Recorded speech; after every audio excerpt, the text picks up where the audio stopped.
ABC Listen. Podcasts, radio, news, music and more. Remember when the internet was like a fun and quirky place? You can see how many Cokes are left in the Coke machine at Carnegie Mellon in New York. These days, it's very different. A few broligarchs control everything we see online, and they've set their sights on us. US tech companies are urging the Trump administration to target Australia. But Australia is fighting back. I'm Matt Bevan, and in my new If You're Listening series, Australia versus the Internet, I explain how. Find it now wherever you get your podcasts.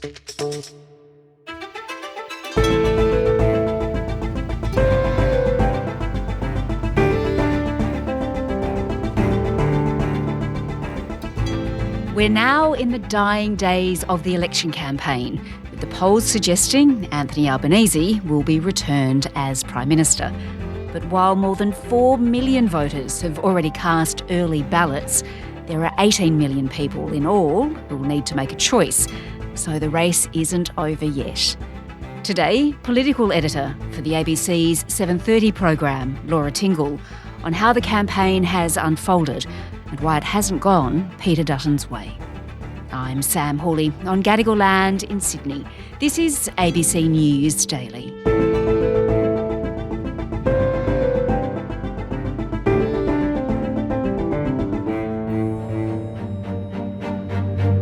This election is a choice between Labor's plan to keep building or Peter Dutton's promise to cut. This election is a choice about who can better manage our economy. The question that Australians need to ask is, are you better off today? Is our country better off today than 3 years ago? On the 3rd of May, Australians can choose to build a better future. A future where no one is held back and no one is left behind. There are millions of forgotten Australians. They are just starting to stir, and they understand that their vote is going to count more than ever at this election to install a coalition government which will get our great country back on track. Laura, let's just start by discussing the polls. At the beginning of this campaign, it was too close to call. We were being told either of the major parties could win, but they'd likely need to form a minority government. So what a difference 5 weeks can make, right? Absolutely, absolutely. I mean, there's still a range in the polls, but if you start with looking at the underlying trend, Sam, the primary vote for the coalition has fallen during the election campaign. The two-party preferred vote, it's probably sort of about 52-48, but that hides all sorts of noise. The one really striking thing that has happened during the election, if we just look, say, at News Poll, which is sort of still regarded as the sort of bellwether one, the striking thing has been in the net approval rates of the opposition leader, Peter Dutton. They have really been in quite a serious decline through the campaign, and that, I think, has sort of affected all the other things. Yeah, absolutely. The approval rating of both leaders, though, they're not great, are they? It seems like voters don't particularly like either of them. Well, I suppose once again, just going back to News Poll, because it's sort of got the long history, if you look at that and just look at the campaign, the PM's net approval ratings has been -9, but, sometimes it's been -4. So it's not great, but it's, as these things go, it's not terrible. But Peter Dutton's rates have really plummeted from -18 to about -24. So it's not really the direction you want to be going in when you're trying to be the next Prime Minister. No, absolutely. Well, the Prime Minister was interviewed on 7:30 this week, and Sarah Ferguson, the host, put to him that perhaps Donald Trump had actually helped him into this favourable position. So my question is, has Donald Trump come to your aid during this campaign, darkening the brand of hard men leaders? I think Peter Dutton has darkened his own brand.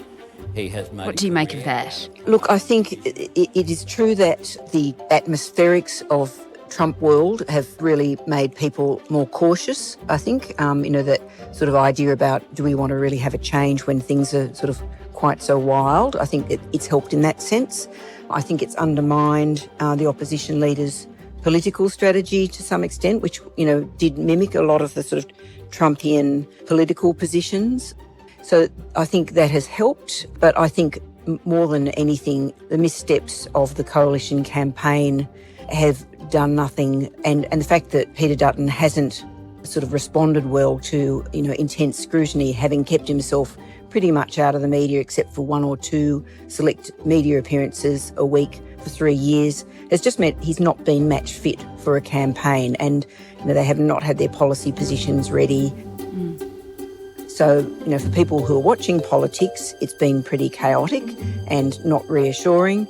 He's basically relying on disengaged voters who are angry about the cost of living to deliver a kick to the government. Now, that may still happen in some electorates, possibly via preference votes coming through from Clive Palmer and Pauline Hanson, but nobody, in the political establishment is expecting that Peter Dutton can win in his own right, and talking about him winning the coalition winning between, say, 62 and 72 seats is the best option, which is still well short of a majority. Well, let's look a bit more then, Laura, at those missteps that you've spoken about. I don't think anyone, just before we go on, even though the polls are showing, of course, that Labor will win this election, no one's really going to predict that just yet, right? Oh, no. You're always a little wary about the polls. Well, nobody's going to predict it. And I sort of have, as a policy position, I say, look, we're all forced to be race callers here, but I'm not a bookie. Yes. Both sides are expecting that they could lose seats in this election, which is unusual, in sort of significant numbers. And this sort of wild card factor, if you like, of, preferences from the minor centre-right parties and their impact on some seats is really an unknown, because one of the factors, of course, now is everybody says, well, people are voting early. Well, that's the people who know what they're going to do. But the really unknown bit of the electorate these days is the undecided and disengaged voters who probably will leave it till the absolute last moment to vote. They're not necessarily information rich, if you like. They don't really know much about what's going on. So the power of a simple message like 25 cents off your petrol price, that people go, oh, that sounds pretty good to me.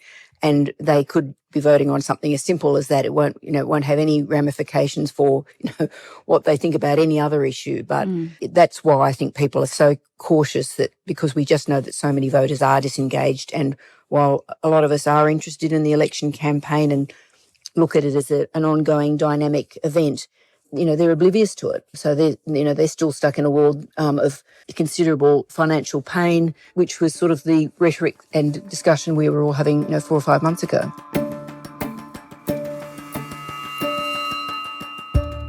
All right, so it could still go either way, but there's a fair bit of analysis out there at this point, Laura, about what a bad campaign, I guess, Peter Dutton has had. These missteps, backflips, as you said, policy that can't be explained completely. Just tell me a bit more about that and about his campaign. How have you seen it? Well, Peter Dutton's campaign has been the story of the campaign, if you like. We got it wrong and we've apologised for it. We support flexible workplace arrangements, and our plan, which was only ever targeted for the public service in Canberra, Labor's been able to create into a scare campaign, which is not what it was intended. You said the Indonesian president had publicly announced this Russian request when he had not. So was that a mistake? It was a mistake, and I'm happy to... How many of those jobs would you like to see go to reach your 41,000 target? None. We've been clear about that. You have a policy of reducing the public service by 41,000 places. In Canberra, we're not reducing the public service. So only in Canberra. We've been very clear about that from day one. Now that you have backflipped, can you confirm whether any repeal of Labor's EV tax break would be retrospective or not? No, there's no change to the policy. What we said was that no, there's no change to the policy. And Labor has surprised everybody, frankly, and as has the Prime Minister, by the fact they've actually campaigned incredibly well, in a disciplined fashion, and, they've been able to take advantage when Peter Dutton has made a mistake. It shows a certain agility. On the other side, all the indications from within the coalition are that the campaign was, it's not like we didn't know it was coming, but essentially Peter Dutton and his team have tried to run their own race. They haven't coordinated with the party campaign headquarters. They have not talked to their own shadow ministers. Shadow ministers were being blindsided about policies that were being announced which they knew nothing about or which had been significantly modified without consulting them. And once again, just really calls that really appalled people in terms of their political acumen, shall we say, like bringing Peter Dutton's son Harry out to talk about how hard it was to buy a house these days. I am saving up for a house, and so is my sister Beck and a lot of my mates, but as you've probably heard, it's almost impossible to get in. Which I'm sure it is, but without anticipating that everybody would say, well, Mr Dutton, you're really rich, why aren't you helping him? You're doing pretty well yourself. Why won't you support him a bit and give him a bit of help with getting his house? I haven't finished the excellent points I was making. The next point as to why people should vote Liberal is that we can... It's just not been a campaign that shows any signs of any great forethought or strategic thinking. It's been, I think, quite shockingly bad. That, combined with the polls, is why, the outcomes are somewhere most likely between a Labor minority and a possible Labor majority outcome on Saturday. All right, well, Peter Dutton, Laura, in these dying days of the campaign, he's really been leaning, I think it's fair to say, into the culture wars. Would you consider Anzac Day dawn ceremonies as an event significant enough to warrant a welcome to country? No, it would be my answer to that. My read of our vets would be that they don't want it on that day. Could it work in Peter Dutton's favour? Why does he lean into this at this point? Well, there are two possible explanations, and there could be a bit of both tied up. One of them is he sees where it's going and he's sort of reverting to form, complaining about the hate media and all those things. Forget about what you're being told by the ABC and the Guardian and the other hate media. Forget about that. Listen to what you're hearing on the doors. Listen to what people are saying on pre-polling. But all of the language he's using does have a certain Trumpian element to it. And as I was saying earlier, there's this view that there's this hope of salvation in some sort of outer suburban seats for the coalition, that because they've preferenced One Nation First for the first time across the board, that One Nation preferences could deliver much better outcomes than the primary vote for the coalition would suggest in some seats, and that may sort of get them back to a sort of slightly more reasonable sort of position in terms of the number of seats they win in the House of Representatives. And to win those seats, that sort of language might be seen as being worthwhile pursuing. But of course, it's a risk that it's a turn-off to a lot of other electorates who, as we've been talking about, are really alarmed and disconcerted by the whole Trump spectre.